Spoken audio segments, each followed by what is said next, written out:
எங்க ஒரு டான் பொண்ணு ரொம்ப வருஷம் கழிச்சு அவங்களோட சொந்த ஊருக்கு வந்திருப்பா. இப்போ இங்க வந்த உடனே வந்து இது யாரோட வீடுனே தெரியல வந்து நின்றுட்டு இருப்பா. இப்போ இந்த பொண்ணோட அசிஸ்டன்ட்டும் இது யாரோட வீடு, எதனால இங்க வந்து நின்றுட்டு இருக்கீங்க அப்படின்ட்டு கேட்கறப்போ தான் இப்போ இந்த பொண்ணு வந்து ஃபிளாஷ்பேக் எல்லாத்தையும் யோசிச்சு பாப்பா. இந்த பொண்ணு சின்ன வயசுல இருக்கும் போதே ரொம்ப ரவுடியா தான் சுத்திட்டு இருப்பா. அதனால நிறைய ரவுடி கும்பல்லாம் இந்த பொண்ணையும் துரத்திட்டு வருவாங்க. அப்படிதான் ஒரு நாள் இப்போ இந்த பொண்ணை துரத்திக்கிட்டே வரும்போது இப்போ இந்த பொண்ணு போயிட்டு ஒரு ரெஸ்டாரண்ட்குள்ள ஒளிஞ்சுப்பா. ரெஸ்டாரண்ட்க்கு வெளியே இவளோட வயசுலயே இருக்கிற இன்னொரு பொண்ணு உட்காந்துருப்பா. இந்த பக்கமா ஒரு பொண்ணு ஓடினதை நீ பாத்தியா அப்படின்ட்டு கேட்கறப்போ வந்து ஆமாதோ இந்த பக்கமா தான் போனா அப்படின்ட்டு அப்படியே போய் சொல்லிடுவா. இப்போ அந்த டான் பொண்ணு வெளியே வந்திருப்பா.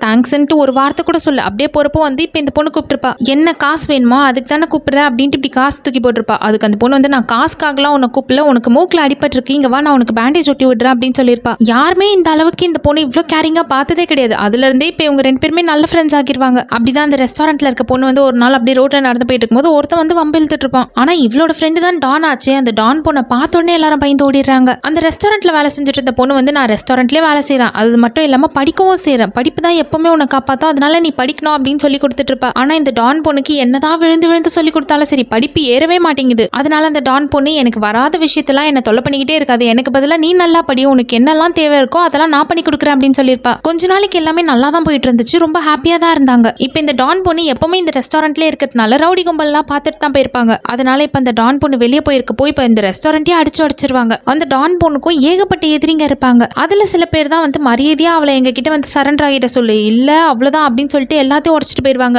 என்னதான் இப்ப அவளுக்காக வந்து அவளோட ஃப்ரெண்டு சைலண்டா இருந்தாலும் அவங்க அம்மா சைலண்டா இருக்க மாட்டேங்கிறாங்க. ஏன்னா இந்த ரெஸ்டாரண்ட் நடத்துறது இந்த பொண்ணு அவங்களோட அம்மாவும் தான். தனியால ரொம்ப கஷ்டப்பட்டு அவங்க பொண்ணு வளர்ப்பாங்க. நானே வந்து காசு இல்லாம யாரோட சப்போர்ட்டும் இல்லாம என் பொண்ணை வளர்த்துட்டு இருக்கேன், நீங்க வரது வந்து எங்களோட குடும்பத்துக்கு ரொம்ப வந்து தொல்லையா இருக்கு, அதனால வராது அப்படின்னு சொல்லியிருப்பாங்க. அதுல இருந்தே இப்ப அந்த டான் பொண்ணு வந்து ஊரு விட்டே போயிடுவா. நம்மளோட ஃப்ரெண்டு நல்லா இருக்கணும் அப்படின்ட்டு லெட்டரும் எழுதி வச்சுட்டு போயிடுவா. இப்ப பல வருஷங்களுக்கு அப்புறமா மறுபடியும் இந்த பொண்ணு வந்து அதே ஊருக்கு வந்திருப்பா, அதே ரெஸ்டாரண்ட்க்கும் வந்திருப்பா. இதே மாதிரி நான் ஊருக்கு திருப்பி வந்திருக்கேன், வா நம்ம மீட் பண்ணலாம் அப்படின்ட்டு லெட்டர் எழுதி வச்சிருப்பா. அந்த இடத்துக்கு போய் பார்த்தா இப்போ ரெண்டு பேரும் வந்து பல வருஷத்துக்கு அப்புறமா மறுபடியும் மீட் பண்ணிப்பாங்க. என்னதான் இத்தனை வருஷமா இவங்க பிரிஞ்சு இருந்தாலும் அவங்களுக்கு நடுவில் இருந்த அந்த ஃப்ரெண்ட்ஷிப் மட்டும் மாறவும் இல்லை, அவங்க மறக்கவும் இல்லை. இத்தனை வருஷம் கழிச்சு மீட் பண்ணாலும் இப்போ இவங்க ரெண்டு பேருக்கும் நடுவில் இருக்க பாண்ட் வந்து இன்னும் ஜாஸ்தி தான் ஆகியிருக்கு.